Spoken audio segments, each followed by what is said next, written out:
After an early dip following the US Federal Reserve stance on fighting inflation, FMCG and financials hold strong while IT and power drag. M&M Financial jumps on a strong pickup in disbursals while a steady performance and bright outlook support Dalmia Bharat. But a sharp drop in profitability sees Relaxo take a step down. Bhujia maker Bikaji Foods and hospital chain Medanta launched their initial public offers a day after Fusion Microfinance opens its issue. The recent market resilience is helping fire up the IPO market. Fed Chair Jerome Powell's hawkish comments revive memories of former Chair Paul Volcker. Say experts, they now dismiss a quick pivot but expect India's strong fundamentals to keep it resilient.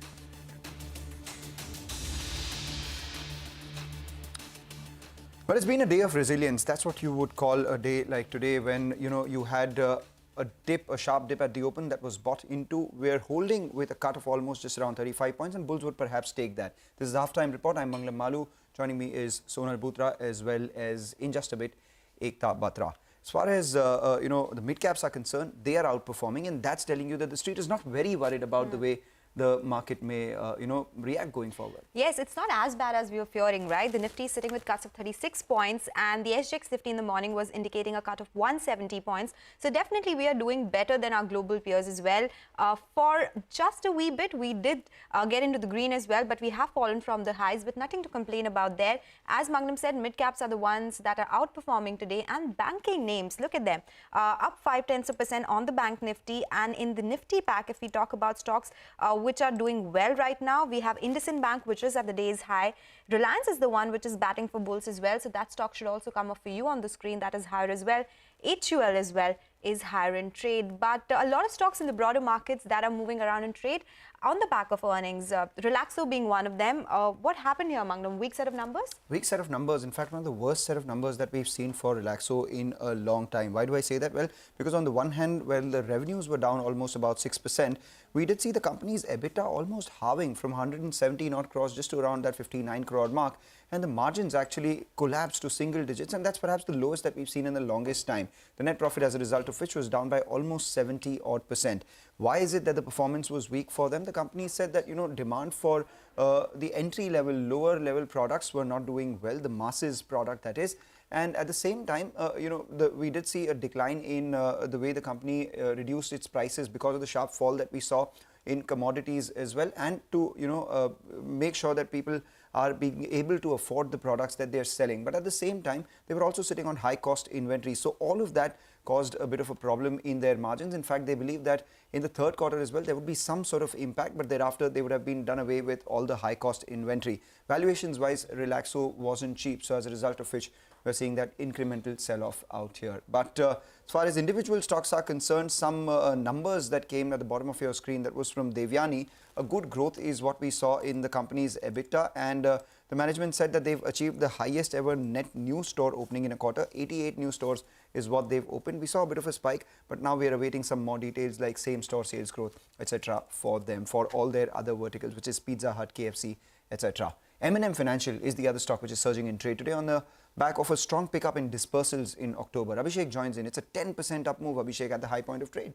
Well, Manglam, as you mentioned, the business update of October did mention the disbursals to be at 5,250 crore, which is perhaps the highest monthly disbursals that you are seeing in last 13 months. It's up about close to 28.7% on a month-on-month basis. Also, asset quality has deteriorated a bit with gross NPA coming in at 7% for October when compared to 6.7% that you saw at the end of September.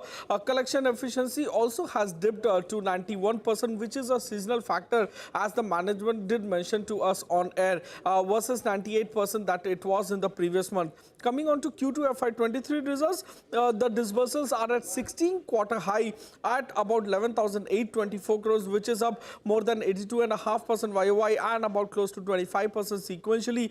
The loan growth has come in at 21.6% YOY, which is a 14-quarter high, and the AUM growth as well, close to 14% YOY, is a 9-quarter high. Operating profit was a miss given the fact that it declined by 15% YOY and about 8.7% sequentially. So in terms of P&L versus our poll, the profit was a miss given the fact that they have made a one-time provision related to the Sri Lankan subsidiary, which led to the miss in PAT. So brokerages have written on M&M Finance. Morgan Stanley has an overweight rating with a target price of 225 per share. They said that the profit beat is due to much lower provisions and weaker than expected operating profit is negative. We also have Jefferies on M&M Finance. They have an underperformance rating with a target price of 155 per share. They said that the gap between gross NPA as per IRAC norms and as per IND-AS is actually shrink to about 1.2% of the loans in October, which is a good factor,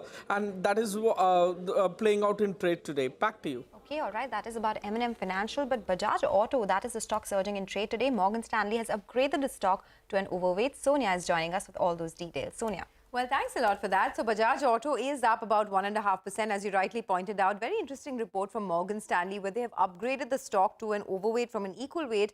They have a target price of 4,309, which is a 15% upside to the current market price. Now, we all know that Bajaj Auto is facing problems in the export market, but Morgan Stanley's view is that the export slowdown risks are largely priced in, and the domestic market improvement is something that they're betting on. Morgan Stanley has already built in a 20% decline in the export business in FY23, and they say that in the domestic business, the company has a very strong portfolio of brands, whether it's the Pulsar, the KTM, the Triumph 2023 launch, and all of this will help them gain a share in the premium motorcycle space. Now, if you observe the domestic motorcycle market in the last 6 months, Bajaj Auto has seen a significant improvement from an average of 1.5 to 1.8 lakh units up until July. Suddenly, the domestic market has seen an improvement to about 2.5 lakh units, and this is something that Morgan Stanley is betting on. In fact, they're quite optimistic on TVS Motor as well. They believe that the worst of the export slowdown has been factored in for both Bajaj Auto and TVS Motor, and hence an upgrade over there. Back to you. All right, Sonia, thanks a lot for that. Meanwhile, what we were awaiting for Devyani, we've got that. That's the same-store sales growth which has come in. For Pizza Hut, it's a same-store sales growth of just around 2.9%. But brands which are growing fast for them, we have KFC, where the same-store sales growth is at 13%. And for Costa is another, focus area for the company, growing it from a low base, has seen a same-store sales growth of 50.7%. Remember, same time last year, mobility was limited. So as a result of that, we're seeing a big move out there. The stock just about in the green. Now, take a short break, come back. We focus on some other stocks in focus as well. Welcome back. You're still tuned into Halftime Report on CNBC-TV18, and we also have Ekta, who's back with us on the show. Hey, Ekta. Not looking so bad for the markets actually today, as expected. Yes, absolutely. Well, there's definitely a recovery that you can see on the screen. So the mid-cap index is up around 0.3%, and it's really the financials which are leading from the front. So the Bank Nifty is up around 0.4% at this point in time. The stocks such as Axis Bank, for example, and along with State Bank of India's SBI comes out with its numbers on Saturday, that stock holding with a gain of around 1%. But we have a lot of stocks to discuss within the broader markets, which are reacting to their Q2 numbers. Dalmia Bharat, in fact, is higher in trade on the back of good performance. Nigel is here to tell us more. Well, Dalmia Bharat's numbers are more or less in line, and in line is not so bad because we've seen a couple of cement companies come out with a set of numbers that have missed estimates by a big margin. So the top line was in line, the EBITDA performance as well as the margins more or less in line. The tax number looked a little bit better because that was because of a tax credit that effectively pushed it up. Now, why does the street like these numbers, and why are they positive on Dalmia Cement going ahead from here on?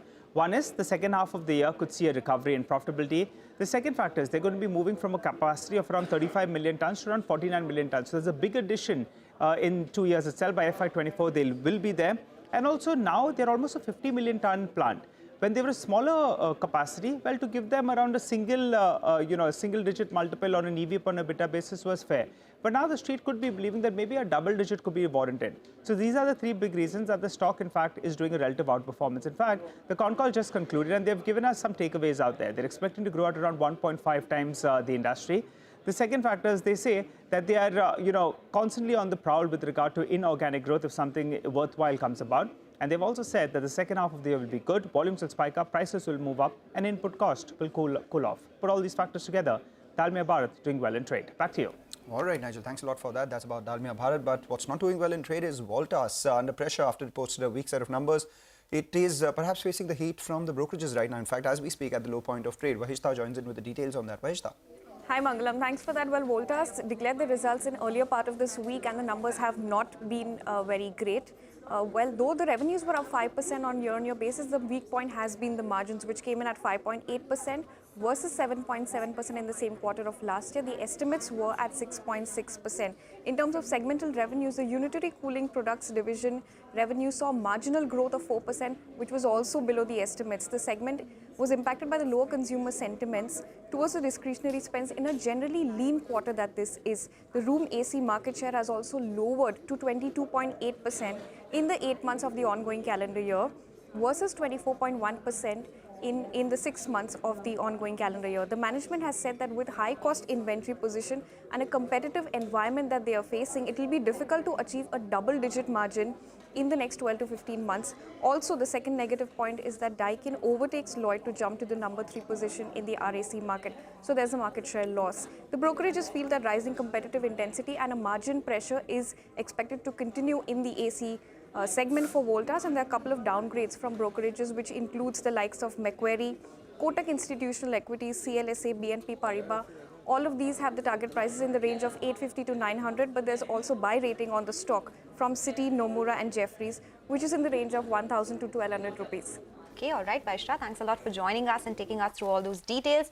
But one stock in the broader markets that's doing really well, up almost 10%, is ALEMBIC Pharma. What is happening here? Good news coming in for the company. Well, yes, definitely. So they've received an approval for an injectable. So this is the second drug or injectable that they've received approval for in just the past week from one particular facility. So the news is for today, they have received approval for a particular injection which is used to treat a severe to moderately acute pain in adults. The market size is not that big, it's around $60 million. But like I mentioned, it is the second approval from the General Sterile Facility, which is F3, which was inspected in August of 2022. And it is the second injectable approval from the F3 facility just in the past couple of days. In fact, on the 1st of November, they received approval for an injection which is used for surgery and ulcers with a market size of around $40 million.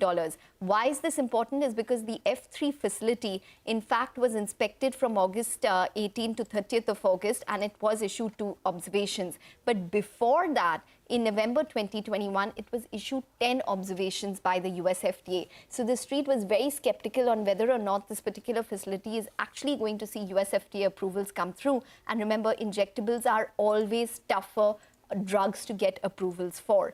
Also, on the 2nd of November, they did receive approval for a colon drug, which is Pentasa generic. So that also is expected to be a good opportunity. And remember, the US sales have been struggling. In Q1, it was $48 million versus estimates of $50 to $55 million. The company is saying they expect the US markets to recover, and this should probably aid in the recovery for ALEMBIC. That's the reason why you're seeing the stock up 8 to 9% And remember that the numbers come up on the 11th of November. So it's not any kind of earning expectations. It's the injectable approval that it's reacting to.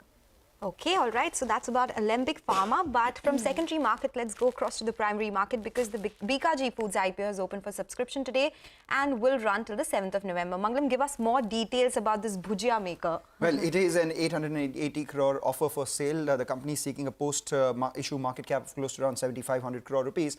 But importantly, it's the third largest ethnic snacks company in India, the largest manufacturer of Bikaneri bhujia in India as well, the second largest manufacturer of papad, and the third largest player in organized sweets market. If that's not making you hungry already, let me tell you, bhujia accounts for 35% of their revenues, namkeen accounts for 39%, and sweets are about 7.5%. We know the strength of the brand that the company has, 30 to 50% capacity utilization, giving them a headroom of doubling their revenues from here. But the risks are, one, strong competition from big local players, big domestic players, as well as MNCs themselves. Secondly, there is a GI patent for Bikaneri bhujia. So if you have to sell something known as Bikaneri bhujia, your plants have to be in Bikaner itself. So that limits the Bikaneri bhujia part of their business only to the Bikaner area. So if they have to sell that somewhere else, they'll have to open plants somewhere else with different names. So that is one limitation. The second one is that, an aggregate value of related party transactions is roughly 10% of their revenue. And thirdly, they have unsecured debt investments of around 117 crores in group companies. And finally, we'll watch out for raw material inflation, just as we have seen in a lot of the other food companies as well. Last year, they did revenues of 1,611 crores with 7% margins. And the previous quarter, the first quarter, they've done a profit of close to 15 crores. So if you assume that this goes to around 25 to 30 crores going forward, that gives you an annual profitability run rate of 100 to 120 odd crores. Even then, the company is offered at 58 to 60 times FY24 earnings. So not particularly cheap. So this is something we'll have to watch out for. Okay, well, you know the irony, right? It's this IPO and then Medanta, which is open at the same time. It's Medanta, which is basically Global Hospitals, which has opened its IPO on the 2nd of November, which is open till, or rather it's open today. It's a large IPO, over 2,000 odd crores. And they have 5 hospitals, mostly in the north and the eastern part of the country. But ironic in that sense, but nonetheless, we'll take a short break. Up next, we'll be talking to our first corporate on the show, Kamlesh Gandhi, the chairman and MD at MAS Financial Services. We'll be discussing their Q2 performance. Stay tuned.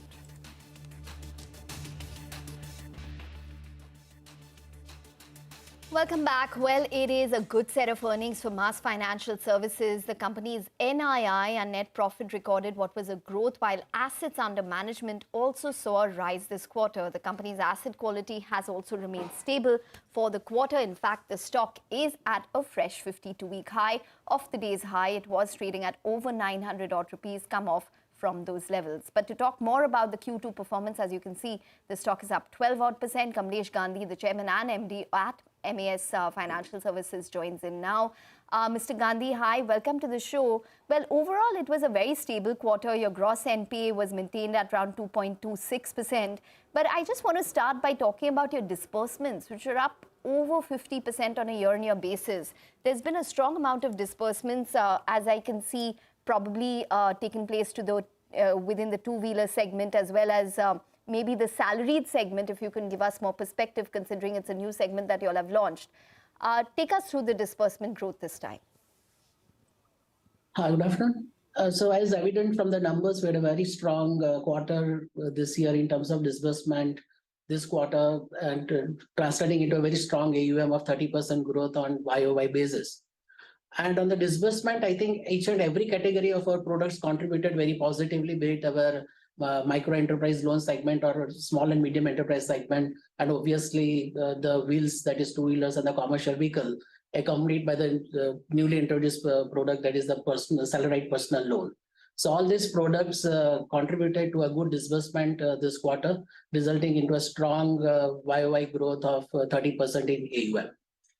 Okay, so you are speaking about 30% growth in AUM. Earlier, you were targeting a 25% compounded annual growth rate in AUM. Would you actually exceed this target? And that 10,000 crore guidance as well on the AUM, will you be able to achieve it, say, next year itself? See, historically, if you plot our performance over all this last 25 years in terms of CAGR, we have registered a very steady growth of 25% plus. And I would like to still hold on to that trajectory between 20 to 25%. Having said that, whenever we get a good opportunity to grow a little higher, we'll definitely go for it. And this time we are recovering from that COVID situation, where the disbursements were quite low the last year. But we are trying to recoup those lost ground of 2 years, which we lost because of COVID. So once again, on the guidance of growth, I would like to stick to that 20-25% growth. And the 10,000 crore AUM is well on cards. Maybe next year we should be there almost by Q3 or Q4. All right, 10,000 crore AUM by Q3, Q4 next year, and 25% CAGR. I just wanted to understand a couple of things on sector specifics for you. Wheels portfolio was close to around what? 10-11%. That is expected to be anywhere between 20 to 25%. By when does that happen? And housing as well. You've been pretty confident on the way you want to grow your housing portfolio. I mean, you are targeting about 1,000 crores in terms of AUM in that. How do you plan to grow there, and what proportion will that be of your overall book going forward? Starting from the housing piece, I think this quarter we have registered a 27% growth in our disbursement in housing also. And as shared with all of you earlier, we are very confident of growing this book steadily at a growth rate of anywhere between 25 to 30%. Having said that, this can bring about 1,000 crore of AUM within next year or two. And in the medium term, which at mass a decade is a medium term view for us, we say housing contributing around 20% and wills also contributing around 15 to 20% in our overall AUM mix. Okay. Sir, can you just take us through what your net interest margins were this quarter? What are you guiding for? As well as your estimated cost of funds, which moved up Q on Q. See, we were in a position to maintain our net interest margin in the range of around 7%. And the marginal cost of funds definitely increased. But because of the efficient liability management and our capabilities to pass on certain of the rate hike to our borrowers also, we could maintain a healthy NIMs of around 7% this quarter.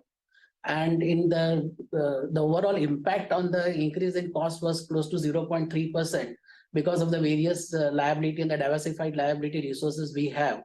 But if the cost goes on increasing, our cost of borrowing will also increase. But having said that, we are confident to maintain our NIMs in the range of around 7%. Okay, all right, 7% NIMS and 20 to 25% AUM growth. That's the word coming in from Mass Financials. Thanks a lot for joining us, Mr. Gandhi, and taking us through all those details. That's the word coming in from the company. The stock higher by 12%. With that, we'll slip into a short break now. Up next, we'll be joined by Mr. Srinivas Reddy, who's the Managing Director at MTAR Technologies, to discuss the Q2 earnings. Stay tuned.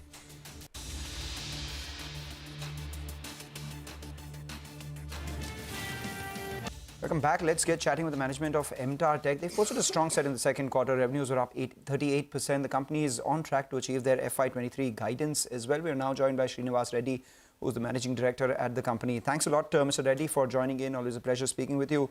You said you are looking to achieve your guidance for this year itself. Just wanted to understand how much of your remaining order book is executable in the remainder of this year? Basically, we were expecting a lot more orders in the current year as well. When we set a guidance of 55 to 60%, the rest of the numbers would get executed with the current order book. So that's what it is. So the rest will be carried forward for the next calendar year. Okay. Sir, can you just guide us in terms of how much you incrementally won in terms of orders this quarter? Because, there was some indication that it could have been to the tune of around 500 to 600 crores. That was your guidance previously. Did you manage to maintain that, exceed that? We have exceeded that. We have done about 645 crores of orders inflow this quarter. We did mention around 600, so we have done around 645. And what are you guiding for in terms of visibility that you have for the second half, Q3, Q4, separately or together? We have already got the overall order book of 850 crores we have set for this year. We have already received that in the first half itself.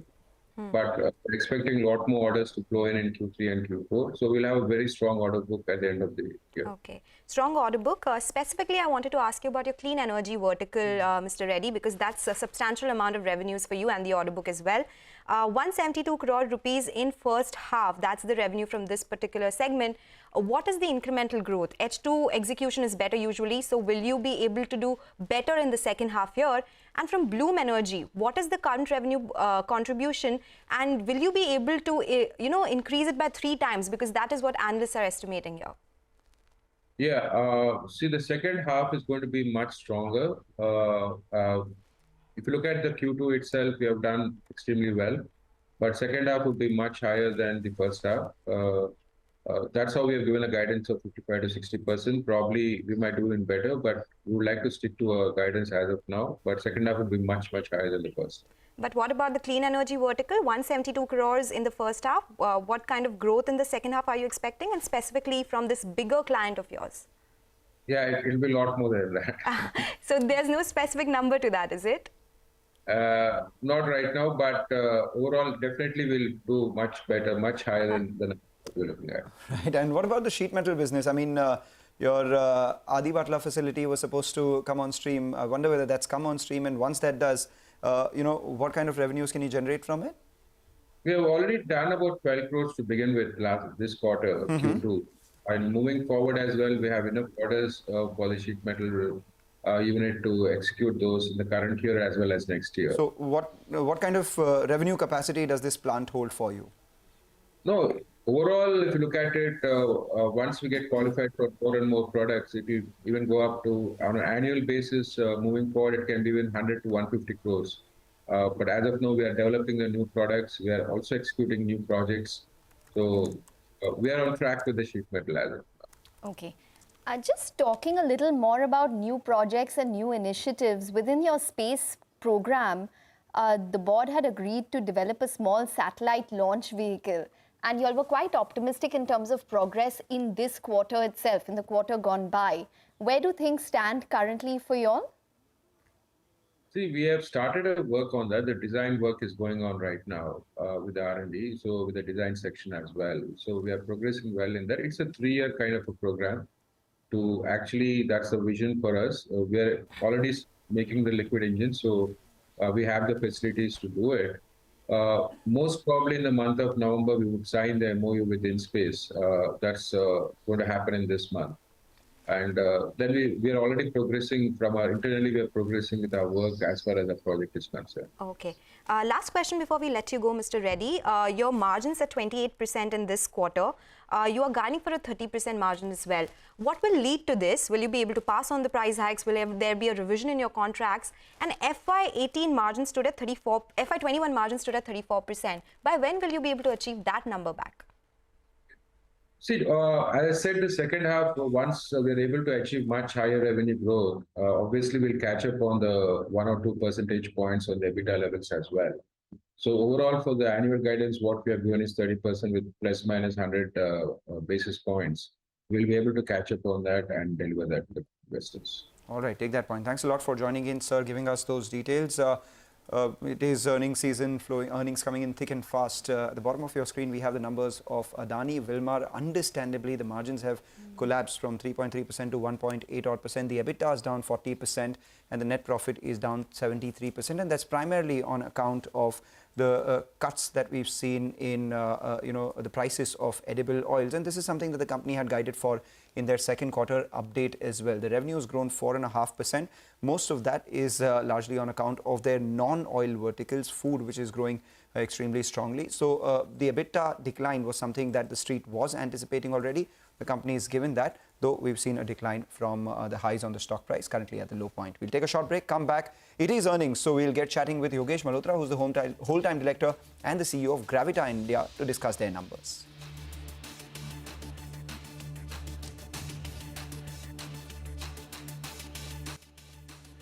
Welcome back. Well, Gravita India posted a good set of Q2 numbers. Revenue is up 25%. Margins have also recovered on a quarter-on-quarter basis to 8.6%. To discuss this, we are now joined by Mr. Yogesh Malhotra, who is the whole-time director and CEO of the company. Mr. Malhotra, good afternoon. Thanks a lot for joining us. Well, it's a good set of numbers reported by the company in Q2. I wanted a sense on the volume growth because this time it is around 17%. What is the outlook for FY23? Is upwards of 20% doable by the company? Yeah, good afternoon. Thank you for having us. Yeah, definitely. We have grown around 17% year on year and around 24% quarter on quarter. And yeah, around 25% growth rate is very much possible. I mean, we had some setbacks in this quarter because of our Sri Lanka plant not working at full capacity because of obvious reasons. And also because some of our expansion, some of our capacity expansion could not could not be taken in time because of heavy rains in Chittoor. We could not expand the capacities there and also in Togo. So most of the expansions that were supposed to come in Q2 would be coming in Q3 now. And so definitely we would be on target of more than 25% growth year on year. All right. Okay, Mr. Malhotra, hi. Thanks very much for joining in. You've managed to maintain this 8 to 9% EBITDA margin, for the company, and you all have recovered to around 8.6%. What would you be guiding the street in terms of margins? I must tell you that we have not recovered. Even in the last quarter, the margins were in fact higher than the current 8 to 9% because we are hedging. So it does not show in the operational margin because of these regulations. But otherwise, the margins have always been more than 9 to 10%. Even in this quarter, the overall margins, EBITDA margins were 9.4%, and this is very sustainable. We can go and achieve these margins year on year. There is no problem in that. Right, consistent margins at any between 8 to 9%. Just wanted to understand a couple of things. Your Senegal plant, has that begun reflecting in your numbers? How much does your quarterly run rate in your aluminum business increase by virtue of the Senegal plant? So it has not shown in the Q2 figures. It will definitely show in Q3 because it has only just been commissioned and it will start giving results from November onwards. So the capacity is around 4,000 tons per annum. So that will start reflecting in November onwards. And that would be, on a full year basis, how much? Will that be 50, 60, 70 crores? 4,000 metric ton per annum. In terms of revenue, how much will that be? In terms of revenue, it would be around 60 crore rupees. 60 crore rupees from the new plant. 60 to 70 crore rupees per annum. Okay. So can you tell us what does debt look like in your books? There has been a reduction to the tune of 90 crore rupees. What is the absolute debt right now? And by the end of this year, what is the number looking like? So the debt, I mean, even though we've increased the revenues, the debt or the volumes, the debt has come down from around 370 crores to around 295, 300 crores. And the net debt to equity ratio is now less than 1. It's around 0.6. And we are targeting to keep it under 1. I mean, going forward also. Okay. So part of this is because of the increased India business, which is based basically, I mean, in which working capital cycle requirement is very less. Okay, you have in the past mentioned that you are looking to raise funds, maybe even via the QIP route. Can you guide us in terms of those plans and where do they stand? So there are two parts of our expansion plans. One is the expansion in existing verticals, that is aluminum, lead and plastic. And in these verticals, whatever expansion we're going to do is going to come from internal accrual. But we are also targeting other verticals like lithium-ion battery recycling, also paper recycling in Central America, and steel recycling also in Africa. So we would require funds, I mean, either through additional debt or through QIP. Once we go into these new verticals, for the existing verticals, whatever debt is required will be coming from internal accrual only. And revenue, you said this year would be how much? 2,200 crores is what you did last year. 25% is the volume growth that you are looking at. How much would that mean in terms of revenue, and how much of that will be non-lead? So 3,000 crore, so in terms of numbers, we cannot guide you because it depends on the metal prices also. But 25% growth in volume terms would definitely be there. So around about it would be around 2,700 to 3,000 crore number would be there. And non-lead would be how much of that? So non-lead would be around 20%. Oh. Okay. All right, Mr. Malhotra, we're going to leave it on that note. Thanks very much for joining in and speaking to us. So that's Gravita. Just want to point out that Adani Wilmar is now showing a cut of around 2.5%. Remember that they already came out with an update apprising investors that it's going to be a tough quarter. That was on the 12th of October. But nonetheless, the street doesn't like what it sees in terms of numbers, though the headwinds were largely in place and they had guided for a low single-digit growth way back in the start of the month. Well, we need to take a break, but on the other side, our commodities segment, Manisha Gupta, commodities editor, will be joining in.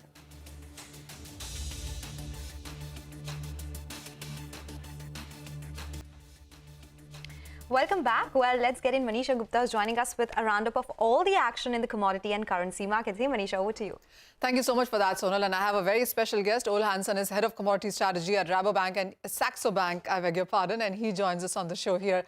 Ole, hi, good to have you. And the big event is done. Of course, the markets are waiting for the Bank of England monetary policy meeting today. But I want to start with the base metal as a complex where we have seen decline. And among this as well, zinc clearly seems to be underperforming. Yet another 3 to 4% of a decline in the overnight markets here. We're down by nearly 15% when you look at last 1 month.